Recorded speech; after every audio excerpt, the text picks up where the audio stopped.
The sun hung low over the dry plains of Arizona, its last golden rays stretching lazily across Samuel Thompson's modest ranch.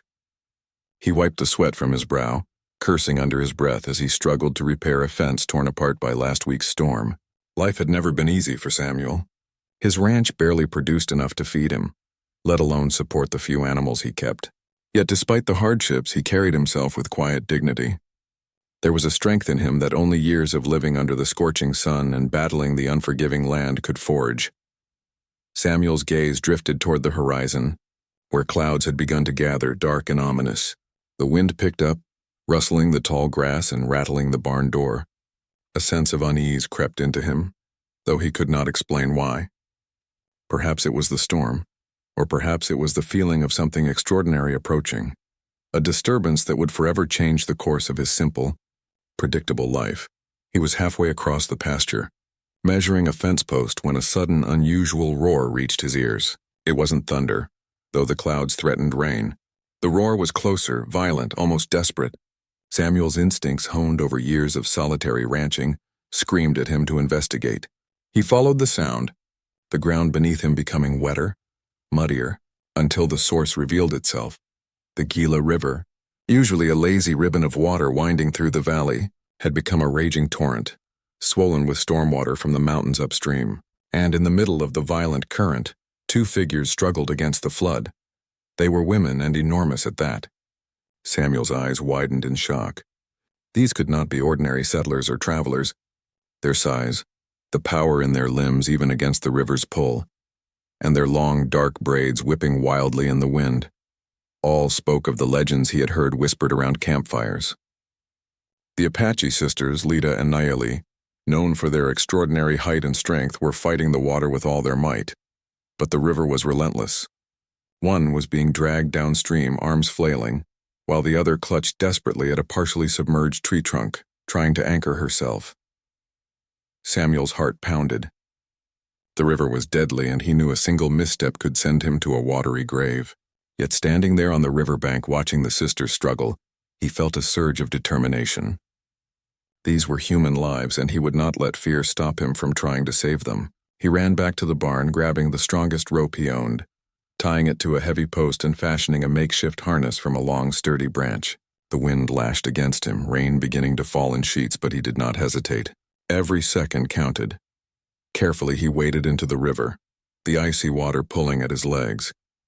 He extended the branch toward Nayeli first, who grabbed it with a strength that belied her fear. Samuel wrapped the rope around her waist, securing her as best he could, and began to pull her toward the riverbank. The water tugged at him, threatening to drag both of them downstream, but Samuel gritted his teeth, inching forward with every ounce of strength in his body. Finally, with a heave and a splash, they reached the shore. He collapsed momentarily, gasping for air while Nayeli sat shivering but alive, eyes wide with astonishment at the courage of this poor rancher, who had risked everything for her. But Lita was still in the water, floating dangerously near a whirlpool that had formed downstream. Samuel felt a wave of panic. He knew if he didn't act quickly, she would be lost. With no time to think, he plunged back into the river. The current battered him from all sides, but he pushed forward, reaching the sister just in time to grab her arm. She struggled against the water, her fear evident, but she quickly sensed his intent and allowed herself to be guided. Inch by inch, he dragged her toward the safety of the bank. When they finally emerged, drenched, exhausted, and trembling, Samuel collapsed on the muddy ground, soaked to the bone, while the sisters caught their breath. There was a long, heavy silence. The storm had calmed, leaving the world dripping and quiet. Samuel looked at them, finally taking in their full stature, their sharp yet beautiful features, and their eyes that seemed to see into the very soul of a man. Lita, the elder sister, stood first. Her towering form cast a long shadow in the fading light. She approached Samuel slowly, her eyes studying him, and spoke in a deep, commanding voice tinged with awe.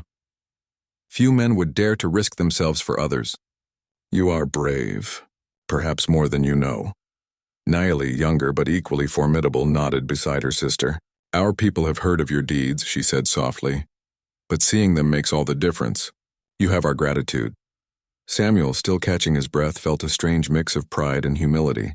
He had acted instinctively, without thought of reward or recognition, and yet these women, legendary in their own right, were acknowledging his courage. That night, As Samuel sat by his small fire in the cabin, drying his clothes and tending to minor scrapes, he could not stop thinking about what had happened. The sisters' expressions haunted him, their eyes lingering on him in a way that made his chest tighten. It was more than gratitude. It was recognition, respect, and perhaps a curiosity he did not fully understand. Before he could drift into sleep, a distant sound broke the stillness of the night, the rhythmic thud of hooves approaching. Samuel rose, squinting into the darkness. By the first light of dawn, a small but formidable group of Apache warriors had arrived at his ranch. At their head was Chief Take, his expression severe, his eyes sharp and calculating. Samuel felt a shiver of apprehension. Tales of the Apache were widespread among settlers, and he knew that this meeting could mean life or death depending on the chief's judgment. Take dismounted slowly, the ground crunching beneath his boots. He did not speak immediately. He simply studied Samuel, weighing him, as though measuring the man's worth by presence alone. The sisters stood behind him, silent and imposing, their towering figures commanding respect. Then, in a voice that was calm yet carried the weight of authority, Take spoke. "You saved my daughter's lives. That act cannot go unrecognized.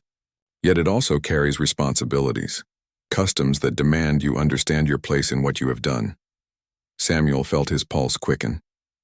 He had acted out of instinct, out of human decency, but now he realized that his actions had consequences beyond his understanding.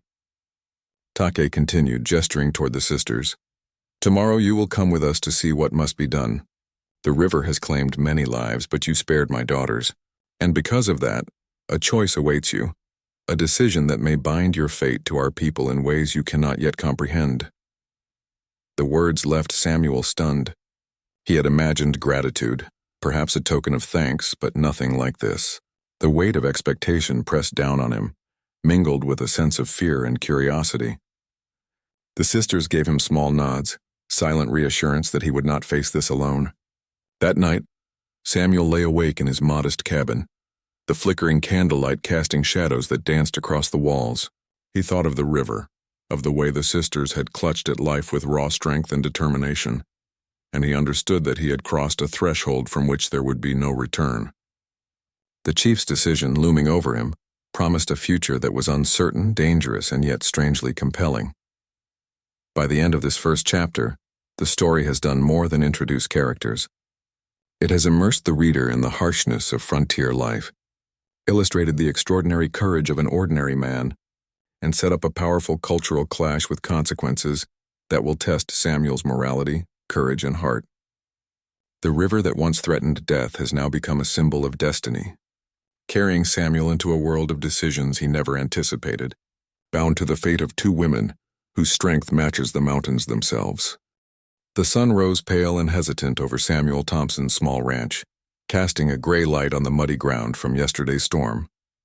Samuel had barely slept, tossing and turning as he replayed the river rescue in his mind. He thought of Lita and Naeli, their immense size and strength, their eyes filled with a mixture of awe and trust. And now, with the arrival of Chief Take, he understood that what he had done was far more than an act of courage. It had bound him to a destiny he did not yet comprehend. By mid-morning, the sound of hoofbeats echoed across the plains. Samuel ran to the edge of his property, his heart pounding, and saw a procession of Apache warriors approaching. At the head rode Take the chief, flanked by Lita and Naeli. The sisters' towering figures seemed almost otherworldly in the rising sun, their long braids swinging like pendulums with each stride of their horses. Their eyes met Samuel's, calm yet piercing, silently urging him to be ready for whatever lay ahead. Take dismounted gracefully, his movements fluid yet commanding, a man who exuded authority with every gesture.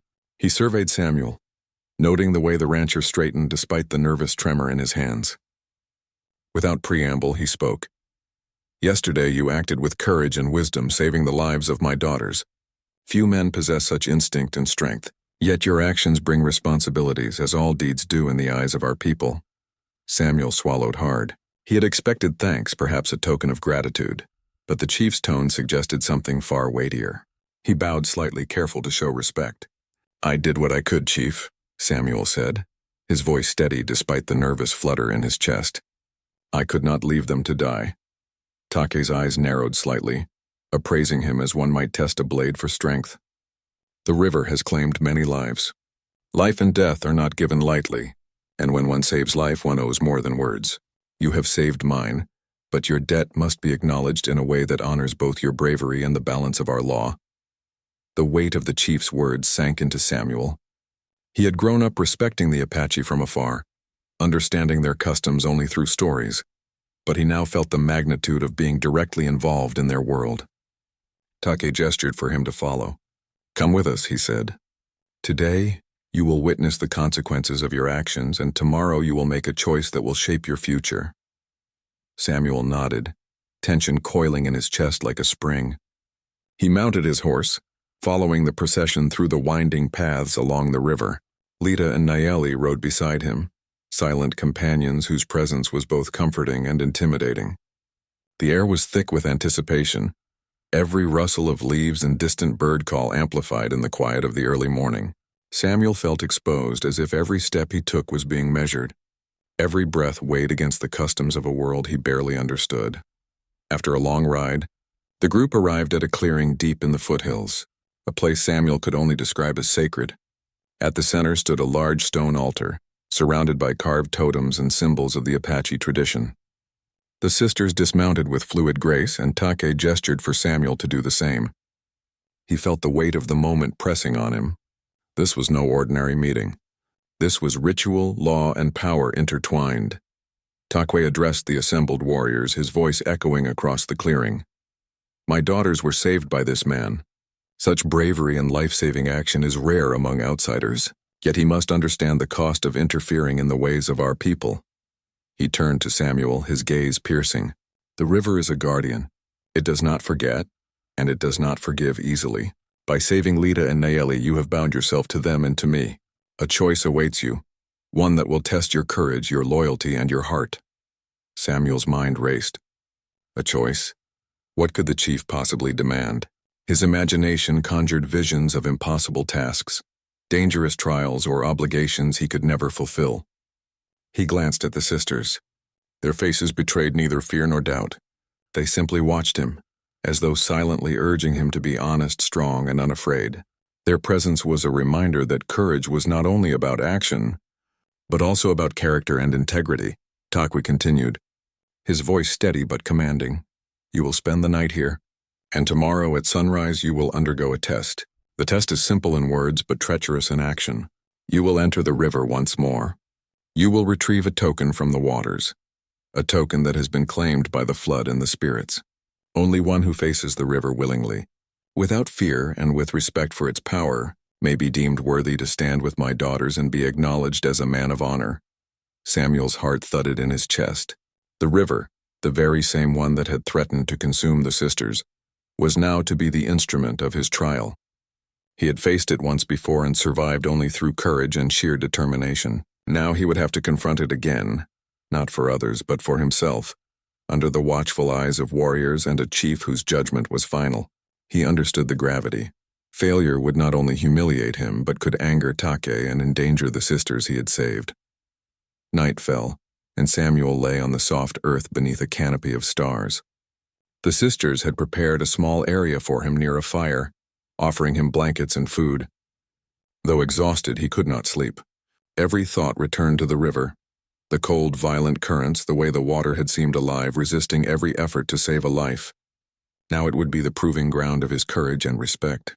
He studied the sisters, noticing how their calm confidence contrasted sharply with his nervous energy. Lita's hands were strong, her gaze unwavering. Nayeli's stance conveyed readiness and alertness. They were living testaments to resilience, and Samuel understood that the trial he faced would demand the same. Morning arrived with the soft glow of dawn breaking over the hills. The warriors gathered silently around the riverbank. Samuel approached the water cautiously, the current still forceful but more forgiving than yesterday's flood. Take's voice rang clear. "Enter the river. Retrieve what is lost. Show courage and respect, and the path forward will be revealed. Fail, and you will face the consequences of recklessness." Samuel nodded, swallowing the lump in his throat, and stepped into the icy water. It bit at his leg, sharp and immediate, but he forced himself forward, keeping his eyes on the prize ahead, a small carved totem floating downstream. caught in the current like a leaf struggling against the wind. The river pulled at him, testing his balance, threatening to sweep him off his feet. Samuel's muscles burned as he waded deeper, reaching out for the totem. Lita and Nayeli stood on the bank, silently observing, their eyes steady but full of subtle encouragement. With a final effort, Samuel seized the totem, feeling the cold wood against his palm. He turned to face the chief, standing resolute at the river's edge. Take's expression remained unreadable, but Samuel sensed approval in the way his gaze lingered. Returning to the shore, drenched and shivering, Samuel handed the totem to the chief. Take examined it carefully, turning it in his hands before nodding slowly. "You have faced the river with courage and respect," he said. "You have proven yourself. The path now opens to you, but remember, life with my daughters and among my people is not without rules, loyalty, and duty. Your actions will define you, not words alone." Samuel exhaled, feeling a mixture of relief and anticipation. He had faced the first trial, the river, and survived, not only physically but with honor intact. The sisters approached, their faces softening with approval and gratitude. Lita placed a hand on his shoulder, her strength both reassuring and humbling. "You have the heart of a man worthy of respect," she said quietly. Nayeli smiled, the first genuine, warm expression Samuel had seen, her eyes shining with admiration. By the end of Outline 2, the story has escalated the stakes significantly. Samuel's bravery is not only tested physically but culturally and morally. The chief's shocking decision, the river trial, has forced Samuel to confront the same danger that threatened the sisters, symbolizing a rite of passage that binds him to them and their world. The story now sets up the next phase, integration into Apache life, deeper bonds with the sisters, and the unfolding tension of cultural and emotional entanglements. The morning after Samuel's river trial, the air in the Apache clearing carried a quiet, sacred tension. Samuel Thompson, still damp from the icy river, had been welcomed by the Chief Take and his warriors to spend time among the Apache. The river test had been more than a physical challenge, it was a declaration. Samuel had proven his courage, yes, but the next phase was subtler, testing his adaptability, humility, and willingness to respect the ways of a people very different from his own. Samuel's first task was simple in instruction, but profound in implication. Observe, learn and participate in Apache customs. The chief, noticing Samuel's rugged, cautious demeanor, explained the significance of every ritual with deliberate care. The clearing was alive with quiet activity. Women preparing food, warriors polishing weapons, and children learning to mimic the movements of the adults around them. Every action, from the weaving of a basket to the tending of a fire, was deliberate and imbued with meaning. Samuel realized quickly that to be accepted, he would have to shed his assumptions about life and adopt a mindset of attentiveness and respect. The sisters, Lita and Nayeli, became his guides in this process. Lita, commanding yet patient, instructed him on traditional ways to handle food and water, the correct way to show deference to elders, and the subtle etiquette of movement within the camp. Nayeli, playful but keenly observant, taught Samuel how to read the land, to notice subtle signs in the soil, the trees, and the water, skills that had been honed over generations. The sisters' methods were different, reflecting their personalities. Lita's lessons were direct and exacting, Nayeli's were fluid and intuitive. Together they formed a complementary education, challenging Samuel's ability to adapt both mentally and physically. The day was long, and Samuel's muscles ached, not from labor alone, but from the constant mental attention he was forced to pay to each new action. When chopping wood, he had to consider not only efficiency, but also ritual posture. When preparing meals, the sequence of steps and the respect toward the food's origins mattered as much as the food itself. The Apache emphasized that every act was a form of communication with the spirit of life, and missteps were not just errors, they were signs of disrespect. Samuel, who had always been practical and straightforward in his ranch work, felt both challenged and humbled. As the sun dipped low, casting golden shadows across the camp, the chief summoned Samuel and the sisters to a separate fire. There, Take explained that integration into their people required emotional as well as physical strength. "You have faced the river, which tests courage," he said, his voice low but firm. "Now you must face the bonds of trust, loyalty, and heart, The river claimed nothing but tested your spirit. Here among my daughters and my people your spirit will be tested again, not by fear, but by the depth of your honesty, patience, and compassion. The sisters stood close to Samuel, their eyes meeting his with an intensity he could not ignore. Lida's gaze was steady, almost probing, as if she were examining his character through a lens that no outsider could hope to penetrate. Nayeli's expression was more subtle, her half-smile hinting at both challenge and encouragement.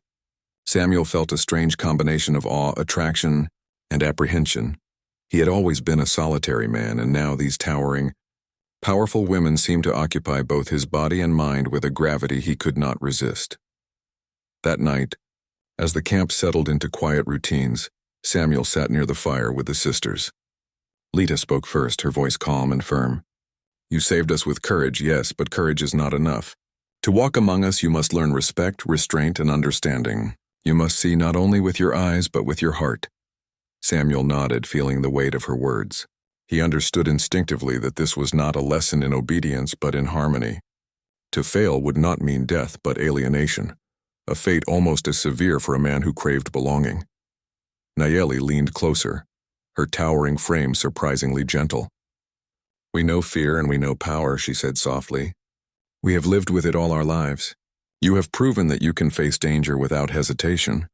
But life among us is about facing the unknown in ways you may never have imagined. You must be ready to adapt, to give trust before you take it, to understand before you act. Samuel felt his chest tighten at the weight of her words, but he also felt a strange exhilaration. The challenge was not only survival, it was transformation. The following days were a trial of endurance and subtlety. Samuel rose before dawn, learning to track game and observe wildlife. He helped the sisters and other women gather medicinal herbs, noticing how every plant had a story, every root a purpose. He practiced moving silently, learning to honor the land and the spirits that resided within it. The sisters often watched, offering small corrections, gentle pushes toward refinement in movement and thought. Sometimes they laughed, their laughter deep and resonant, a sound that made Samuel's chest ache with warmth. At other times they were serious, testing him with sudden questions about customs, morals, and hypothetical choices. He realized that integration was not passive. It required constant attention, humility, and responsiveness. One afternoon, while Samuel and Nayeli were alone collecting herbs near the riverbank, a sudden challenge presented itself. Nayeli deliberately dropped a small pouch of dried herbs into the flowing water. Without hesitation, Samuel dove in, the water rushing cold and swift over him. He retrieved the pouch, his muscles straining against the current, and handed it back. Nayeli studied him for a long moment, her eyes sharp. Courage is more than action, she said. It is presence, awareness, and care. The river did not teach you that. It tested only your strength. Here among us, strength alone is not enough. Lida observed this exchange from a distance, her expression unreadable. Later that evening, she approached Samuel, placing a hand on his shoulder. You are learning, she said, her voice low and firm. But understand this. Every day will ask more of you than the last, and what you give is reflected back in what you receive. Trust is built slowly. Actions without thought are meaningless. Thought without action is empty. Balance both and you will survive, perhaps even thrive among us. Samuel nodded, feeling the truth of her words settle into his mind and heart. By the end of the week, Samuel began to notice subtle changes in himself. He moved with more deliberation, spoke with greater care, and felt a deepening connection to the land, the river, and the people he had once regarded only from afar. His respect for Lida and Nayeli grew, not only for their physical prowess, but for their wisdom, patience, and understanding of life's interconnectedness. He began to feel that he was no longer merely an observer, but a participant in a world that challenged every assumption he had held. At night, as the camp settled and the fire flickered, Samuel often found himself in quiet conversation with the sisters. Lida's insights were always measured, teaching him lessons in strategy, leadership, and self-control. Nayeli's questions were playful yet piercing, encouraging introspection and honesty. The two sisters, though distinct in personality, formed a dual mirror for Samuel, one reflecting discipline and fortitude, the other empathy and perception. He realized that his survival and acceptance depended as much on understanding these women as on his own courage or skill. By the end of Outline 3, Samuel had begun the slow transformation from an outsider to a trusted member of the Apache community. Guided by the sisters' wisdom, he had faced challenges of patience, observation, and humility, and had demonstrated a capacity to adapt. Yet the narrative tension remained.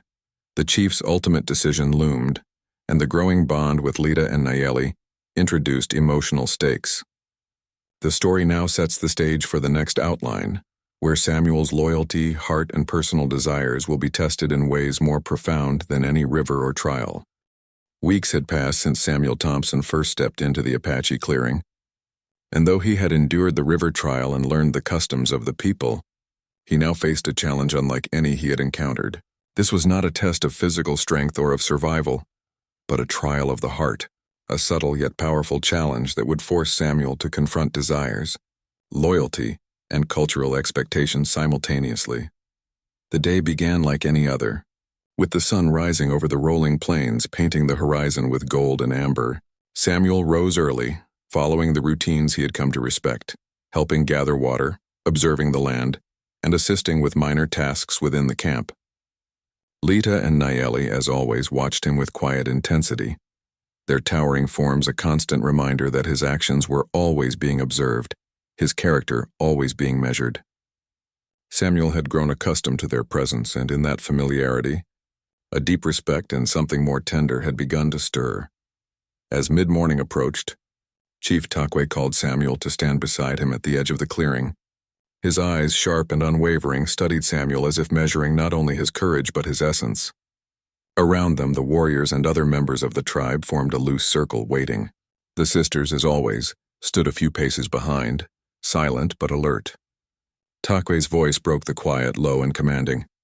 "You have faced the river and you have learned our ways, but now comes a trial that will test your heart, your understanding, and your loyalty. You must choose wisely, for the path you take will define your place among us." Samuel swallowed hard, uncertainty tightening in his chest. He felt the weight of expectation press upon him. He had proven bravery, endurance, and adaptability, but the chief's words hinted at something far deeper. His mind wandered to the sisters, Lita, with her commanding strength, and Nayeli, with her keen intuition and gentle wisdom. He had grown fond of both, and perhaps more than fond, but he had not yet been forced to confront the complexity of his feelings. This trial would leave no room for hesitation or half measures. Takwe gestured to a nearby hill where a small fire had been prepared. Upon it lay a ceremonial item, a headdress adorned with eagle feathers and intricate beadwork, a symbol of honor and choice within the tribe. The chief's words rang in Samuel's ears. "This headdress represents the path you may choose. To take it is to accept responsibility for the daughters of this tribe, to honor them, and to accept the customs and expectations that come with them. But know this is a path not of comfort or simplicity. To claim it is to bind your life to these women and to the law of our people." Samuel approached slowly, his eyes shifting to the sisters. Their expressions were unreadable, though he felt in them both reassurance and a challenge. Lita's gaze was stern, questioning, as if silently asking whether he was prepared for the weight of what he might choose. Nayeli's eyes were softer, warmer, yet equally demanding. The choice before him was no longer about courage or strength, it was about honesty, devotion, and moral clarity. As Samuel's hand hovered over the ceremonial headdress, Take continued, "Before you claim this honor, you must demonstrate loyalty not by words but by action. A test awaits in the forest beyond. There, a symbolic trial will reveal whether your heart is true, your intention sincere, and your spirit aligned with the law of our people." Samuel's pulse quickened. The forest beyond the clearing was thick, wild, and unpredictable. Every decision, every movement carried risk, and yet he understood that this was the final step in his integration, the ultimate measure of whether he could truly belong. The chief's words faded as Samuel and the sisters entered the forest. Lita moved ahead with commanding authority, her tall frame cutting a path through the undergrowth. Nayeli followed closely beside him, whispering guidance, teaching him how to read the subtle signs of the forest, the direction of the wind, the movement of wildlife, and the way sunlight filtered through the trees. Samuel felt both challenged and humbled. The sisters were not only guiding him physically but also emotionally. pushing him to see the forest and his choices with clarity and insight. Deep in the forest, they came upon a clearing where the symbolic trial awaited. A young fawn trapped in a tangle of thorns. Struggling desperately, its small body bruised and bloodied, Samuel instinctively froze, recognizing the delicate life in front of him. Lita's voice broke the silence. Your task is simple in appearance, but complex in spirit. Free the fawn without harming it, without harming yourself, and without letting fear cloud your judgment. Your actions here reflect your heart, your capacity for care, and your loyalty to life as our law demands. Nayeli added softly, The forest observes, the spirits observe, and we observe. Your choice must come from honesty, not desire or haste. Samuel's hands trembled slightly as he approached the fawn. The thorns scratched his arms and legs, drawing drops of blood, yet he moved carefully, mindful of every action. He thought of the sisters, their trust, their guidance, their unspoken expectations. He thought of the chief, whose judgment was as measured as it was uncompromising. With steady hands, he disentangled the fawn, whispering soothing words, guiding it out of the thorny trap without causing further harm. The fawn bolted, unharmed, and Samuel exhaled, feeling the tension drain from his body. But the trial was not only about saving the fawn. Lita and Nayeli now approached him, observing his composure, the steadiness in his eyes, and the sincerity of his care. You have shown courage in the river, Lita said quietly, but courage without compassion is hollow. You have acted with both, and that is the heart of loyalty our people value. Nayeli smiled, placing a gentle hand on his arm. And you have proven that your intentions are true, that your spirit can balance action with thought, strength with tenderness. That is what we seek in one who would walk among us. The sisters guided Samuel back to the clearing where the headdress waited. He approached it, his hand steady, heart full of new understanding. Placing it carefully upon his head, he felt the weight of responsibility, honor, and expectation. It was more than a ceremonial item. It symbolized the acceptance of a new life, one entwined with the sisters, with the tribe, and with a set of laws and values far beyond what he had ever known. As they walked back to the camp, Samuel felt a profound change within himself. The forest trial, the fawn, and the guidance of the sisters had taught him that loyalty and courage were inseparable from empathy, respect, and emotional clarity. His connection with Lita and Nayeli deepened, not only through shared trials but through understanding, the ability to act from a place of sincerity rather than desire alone. He realized that his future would be shaped not by the land he owned or the cattle he tended, but by the bonds he cultivated, the lives he protected, and the integrity he maintained. By the time they returned to the camp, the chief, warriors, and tribe had gathered to witness the conclusion of the trial. Take's gaze lingered on Samuel, assessing not only his success but the transformation that had occurred within him. Lita and Nayeli stood close, silent but attentive. The chief finally spoke, his voice carrying a rare note of approval. You have faced trials of strength, wisdom, and spirit. You have proven loyalty, courage, and heart. Your place among us is no longer tentative. You have earned respect, and with it, the opportunity to stand beside my daughters, not as a stranger, but as one bound by honor and understanding. Samuel's chest swelled with a mix of pride, humility, and anticipation. He had been tested repeatedly, by nature, by culture, and by the quiet yet relentless expectations of the sisters. Each trial had pushed him to adapt, to grow, and to understand the deeper meanings of courage, loyalty, and heart. He knew the path ahead would be demanding, filled with responsibilities and challenges, but he also recognized a truth he had never known, that strength alone could not sustain life, nor could bravery alone secure trust. It was the combination of action, heart, and integrity that defined a man worthy of this bond. That night, as Samuel sat near the fire with Lita and Nayeli, he felt a quiet closeness, a subtle intimacy that was more profound than words could capture. Lita's hand brushed against his, a gesture of both approval and silent understanding. Nayeli leaned slightly toward him, her eyes reflecting a warmth that made his pulse quicken. The bonds forged through shared trials, courage, and loyalty had deepened into something that promised not only trust but a complex, compelling emotional connection.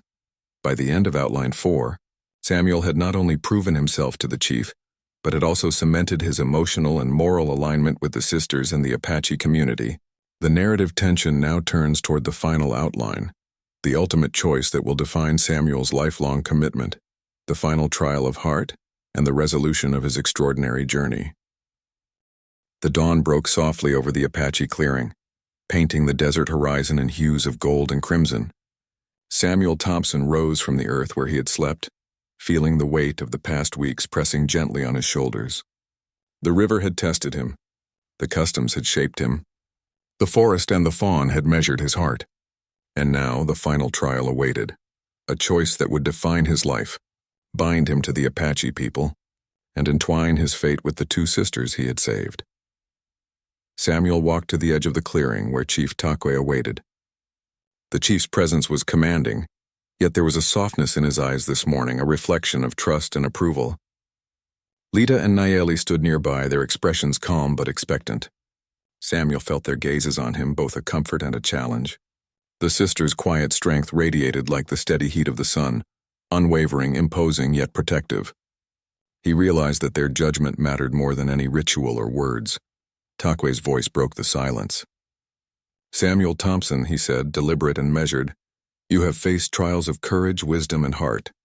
You have proven yourself among my people and with my daughters. Yet the final path is yours to choose. To accept it is to embrace life with responsibilities, loyalty, and honor. To hesitate or refuse is to remain outside, no longer a stranger, but also no longer welcome as one of us." Samuel's heart pounded. He understood clearly that this was not merely ceremonial. It was a life-altering decision, binding him to a community whose ways were foreign yet now deeply respected, and to two extraordinary women whose lives had become inseparable from his own. He looked to the sisters. Lita's gaze was unwavering, steady like a mountain. Nayeli's eyes shimmered with warmth and expectation. Neither spoke, yet their presence conveyed an unspoken truth. His choice would not only affect him, but their lives as well. Takwe gestured toward the ceremonial items laid before Samuel, a woven blanket, symbolic of integration into the tribe, and a pair of necklaces, one for each sister, crafted from beads and feathers. "These items symbolize the bond you may choose," the chief explained. "They are not trinkets but emblems of life and responsibility. To accept them is to accept the sisters, their welfare, and the law of our people. To wear them is to promise loyalty, courage, and heart." Samuel swallowed hard, feeling the enormity of the moment. His mind flashed back to the river, where he had risked life and limb to save Lita and Nayeli. He remembered the forest, the fawn, and the lessons they had imparted, the lessons of respect, empathy, and the quiet strength required to walk among them. He realized that the trials had not only tested him, but had prepared him for this moment. The choice before him was not about fear or reward. It was about integrity, love, and destiny. He stepped forward and took the woven blanket, feeling its texture beneath his hands. Then he approached Lita. She remained silent but met his gaze with a piercing intensity, her towering presence commanding yet gentle. Samuel draped the blanket partially over his shoulders, then extended a hand to her. Lita's fingers brushed his, strong and warm, as she accepted the gesture. It was a simple motion, yet filled with meaning, acceptance, trust, and shared responsibility. Next, Samuel turned to Nayeli. He took the necklace from the ceremonial items and held it out to her. Nayeli's eyes softened and a faint, reassuring smile touched her lips. Samuel fastened the necklace around her neck, careful to honor its significance. The gesture was not one of mere adornment. It was a commitment, a pledge that his life would be intertwined with theirs, that he would protect, respect, and cherish them. Chief Takwe watched the entire process silently. After a moment, he spoke. "You have chosen with heart and clarity. You have accepted responsibility, loyalty, and the bond of family and tribe. From this day forth, your life is no longer separate from ours. You are one with our people, with the sisters, and with the law that guides us." Samuel felt a rush of relief, pride, and a profound sense of belonging. The trials, the lessons, and the challenges had led him to this point, a man not merely surviving but fully integrated, bound by courage, respect, and love. He looked at Lita and Nayeli, sensing the depth of connection that had grown through shared danger, guidance, and trials. He understood that these bonds were more than emotional. They were a fusion of trust, duty, and understanding that transcended words. The sisters stepped closer, flanking Samuel on either side. Lita placed a firm hand on his shoulder.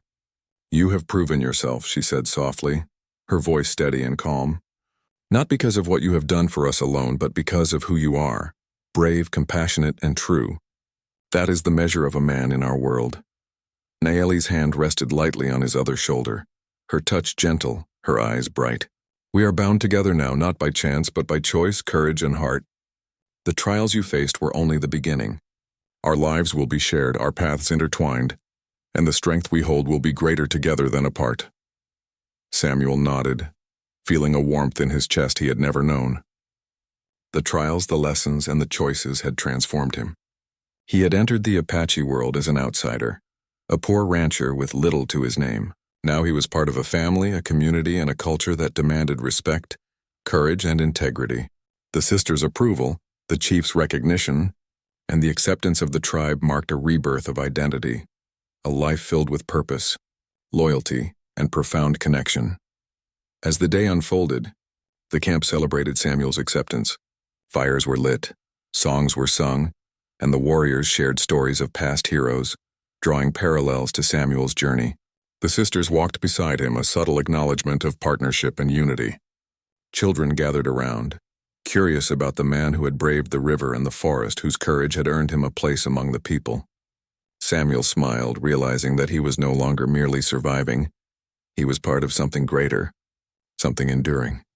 The chief gathered everyone around the river, the very river that had once been a symbol of peril and fear. Take gestured toward it and spoke. This river claimed nothing, for it tested hearts, courage, and respect. Samuel Thompson faced it not for glory but for life, and now it flows as witness to the bonds forged, the honor earned, and the family united. Let this river remind all who see it that courage without heart is empty, and heart without courage is weak. Samuel looked at the river, remembering the violence of its current, the fear he had felt, and the triumph of saving the sisters. He understood now that the river had been a teacher, and that all subsequent trials, the forest, the fawn, the choices with the sisters, had been extensions of that lesson. Courage and heart intertwined, defined the man he had become. As twilight fell, Samuel stood with Lita and Nayeli at the edge of the clearing. The sky blazed with color, casting long shadows that merged with the forms of the sisters. They were tall, strong, and beautiful, more imposing than any man could hope to match, yet they had become companions, teachers, and equals in his journey. Samuel felt the final weight of the chief's decision. He belonged not only to them, but to their world, and they, in turn, had entrusted themselves to him. Lita spoke first, her voice soft but resolute. "We have lived with strength and independence, yet even we need allies, hearts, and hands we can trust. You have proven worthy, Samuel. Stand with us, not as a stranger, but as part of our life, our trials, and our future." Nayeli added, her tone lighter yet deeply sincere. "You have chosen courage, respect, and loyalty. That is enough to begin the life ahead. Together we will face what comes, and together we will endure, prosper, and thrive." Samuel's chest swelled with gratitude, awe, and a quiet, overwhelming sense of love. The sisters had challenged him, guided him, and ultimately accepted him. The chief had tested him, witnessed his growth, and recognized his place among the people. And now, standing in the glow of twilight, Samuel understood the full magnitude of the journey. He had been transformed, bound not by fear, but by courage, honor, and heart.